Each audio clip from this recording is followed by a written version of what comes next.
का सुफल मनोरथ हो तुम्हारे, राम लखन सुन भय सुखारे।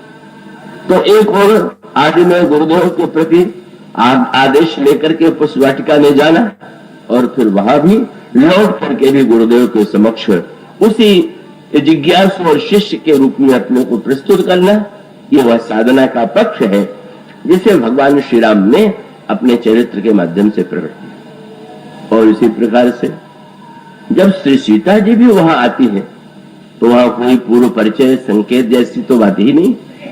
वहां गोस्वामी जी भी कहते हैं, ते अवसर सीता तह आई, क्योंकि गिरिजा पूजन जन्म पठाई। मां ने भेजा है उनको पूजन के लिए।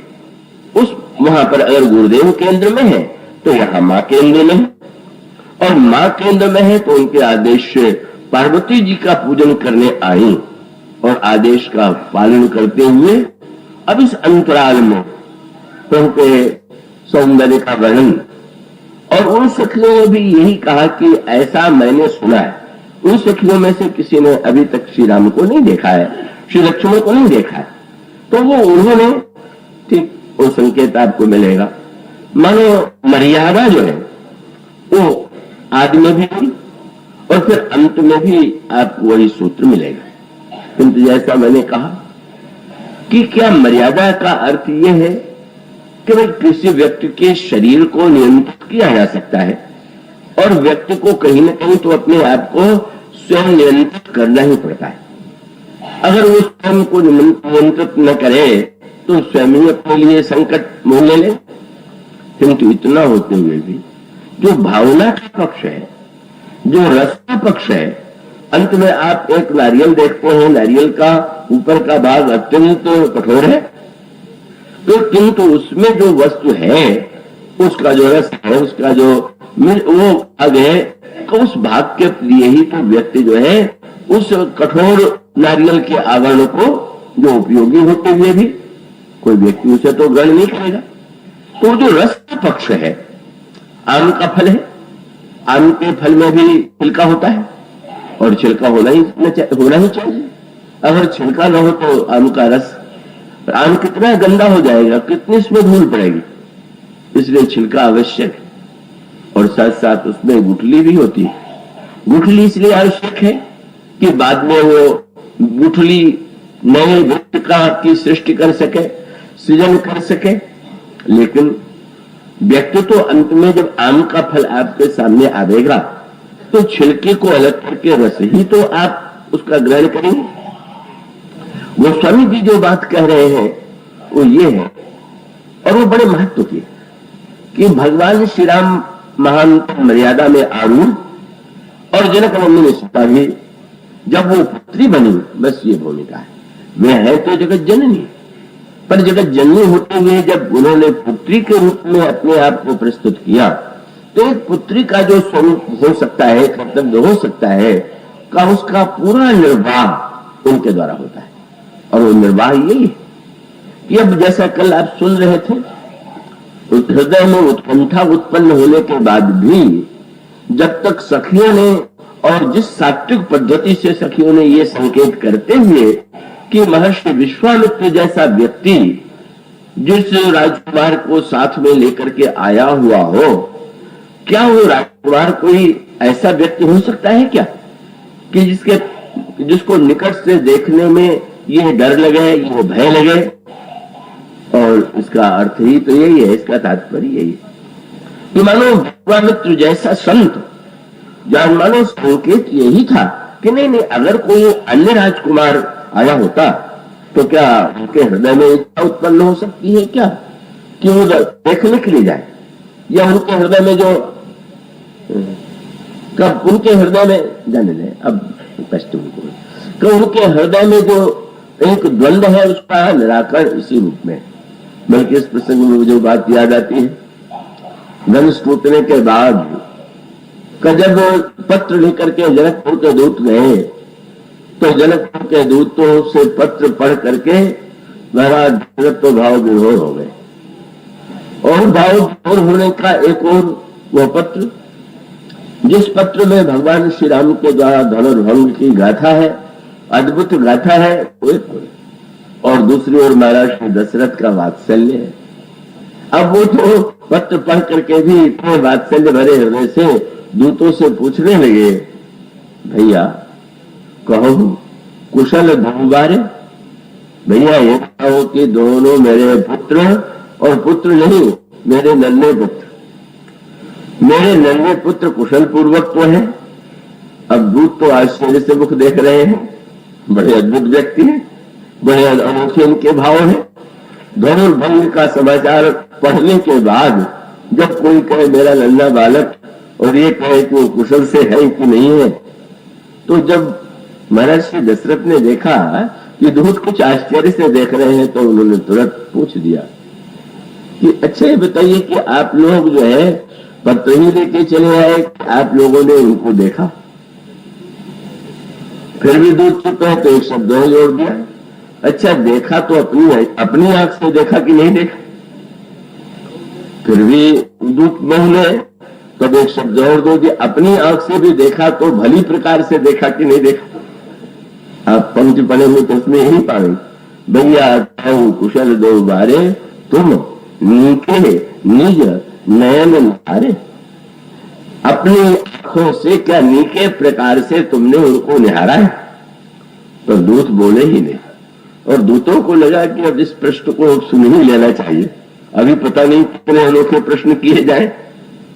और तब महाराज श्री दशरथ को ये लगा कि शायद सचमुच ये बेचारे देख करके आए होते तो कहते तो हाँ हाँ महाराज उनके पास से आ रहे हैं, मिल के आ रहे हैं, तो बोल नहीं रहे।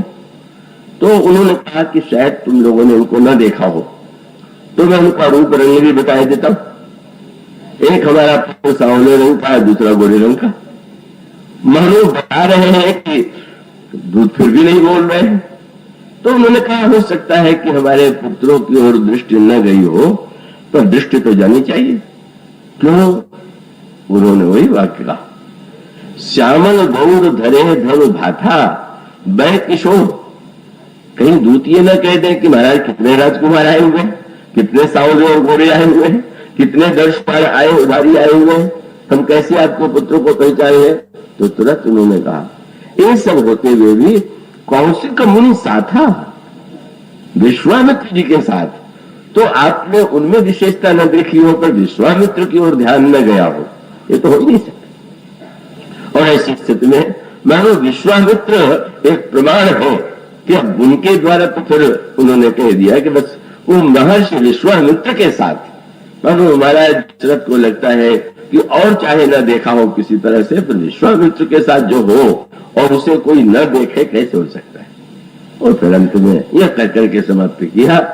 दूतों को होठों पर लगा के कुछ मुस्कुराहट सी आ रही है।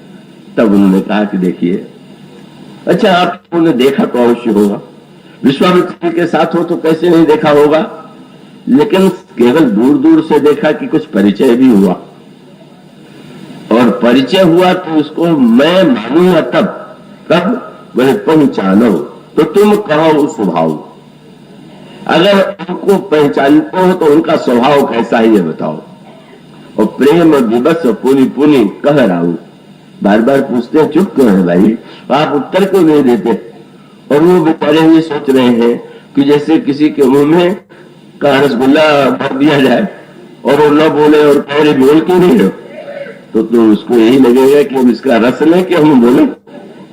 उनको इतना प्रश्नों में रस आ गया कि बोलने के क्या बोले महाराज, पर जब देखा कि ये तो चिंतित से हो रहे हैं ना बोलने से, तब उन्होंने बड़े सुंदर शब्दों में उत्तर दिया। और उत्तर तो एक अलग रस की बात है। तो सीता जी को प्रेरित करने के लिए भी यह आवश्यक था कि ये बात कही जाए कि सुना जो मुनिसंग आए खाली, मानो उस भावना के उस प्रवाह में भी विश्वामित्र के द्वारा और साथ साथ गोस्वामी जी फिर वही रक्षा करते हैं। क्या श्री सीता जी को कभी इसी वाटिका में महाराज देवर्षि नारद का दर्शन हुआ था, और देवर्षि नारद ने आशीर्वाद दिया था कि इस वाटिका में जिस राजकुमार का दर्शन तुम्हें हो और तुम्हारे मन में उसके प्रति अनुराग होगा उत्पन्न, वही तुम्हें पति रूप में प्राप्त होगा। अब गोस्वामी जी उसका निर्वाह करते हुए कहते हैं कि एक ओर तो सखियों ने विश्वामित्र जी का नाम लिया, और दूसरी ओर वो समझो सुमेरी सीय नारद वचन।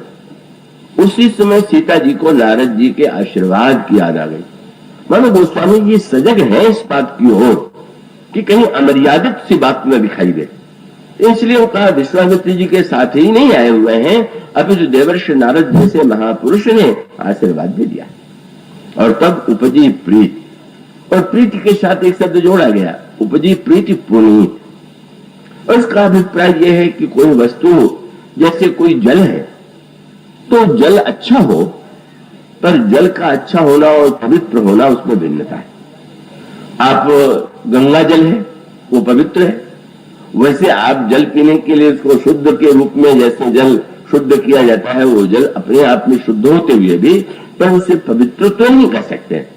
इसलिए मानो देवर्षि नारद के आशीर्वाद का स्मरण करके उनके हृदय में जो प्रेम उत्पन्न हुआ वो उपजी प्रीति पुनीत। और उसके पश्चात जब एक भावना सबके हृदय में परिव्याप्त हो गई, और तब सीता जी उस सखी को आगे करके दर्शन करने के लिए जाते हैं। और दर्शन करके जाने के पश्चात उनकी जो स्थिति है, मनस्थिति है, उसका गोस्वामी जी ने चित्र प्रस्तुत किया। उसके बाद फिर गोस्वामी जी एक वह दृश्य आता है कि जहां पर श्री सीता जी भगवान राम को लता कुंज के आड़ में श्री राम खड़े हैं, और सखियां कहती हैं कि वो लता कुंज के आड़ में श्री सीता जी देखती हैं। अब यहां बस यही सूत्र है कि वे भावना हृदय की वस्तु है और मर्यादा शरीर की वस्तु है, और उन दोनों के बीच में तालमेल बैठाने का जो माध्यम है वो बुद्धि है।